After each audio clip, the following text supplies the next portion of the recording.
Deadline එකට තව දවස් 7යි අද නම් අසයින්මන්ට් එක ඉවර කළම තමයි සානක මේ පුටුවෙන් නැගිටින්නේ.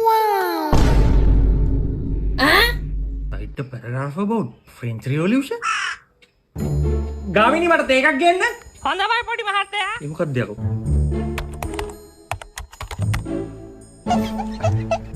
මේ මගුල අදත් ස්ලෝ නේ. එක්ක ලැග් වෙන්නේ නැත්නම් ස්ලෝ වෙයි. අපි අටැක් කරන ගත්තොත් තමයි. මට බෑ ඩැඩි.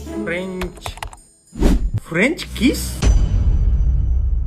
මොකද French kiss කියන්නේ? සානක වෙන දේවල් බලන්න එපා. ඔයාව ඩිස්ට්‍රැක්ට් වෙයි. අසයින්මන්ට් එකට අදාළ දේ විතරක් බලන්න. එහෙම වෙන්නේ නෑ බං. ඔබ බලපන්. ඔය එකක් බැලුවා කියලා මොකද්ද වෙන්නේ? අසයින්මන්ට් එකට වෙලා තියෙනවා.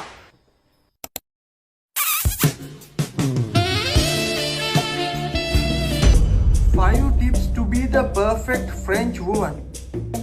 එකක් වැදගත් වීඩියෝ එකක් බලමු. දවස් දෙකක් නාස්තින මේ ෆ්‍රෙන්ච් මගුල බල බල ඉඳලා අද නම් මේක ඉවර කරනවාමයි. ගාමිණී මට තේ එකක් හදන් එන්න.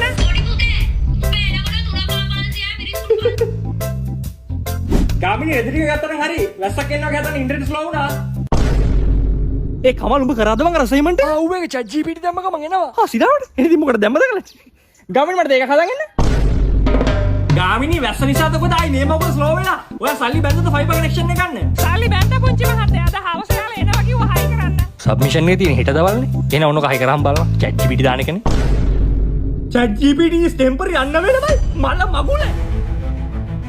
ෆෝන් එක ගනියකෝ මේක හදිස්සියක්. මචං කෝල් එකක් ගනින් chat GPT ඩවුන්ලෝඩ් මට අසයින්මන්ට් එක කරගන්න විදියක් නෑ. chat GPT වැඩ නැත්තම් ගෙමිනිගෙන් අහන්න. කවුද යකෝ ගෙමිනි? ගාමිණීද?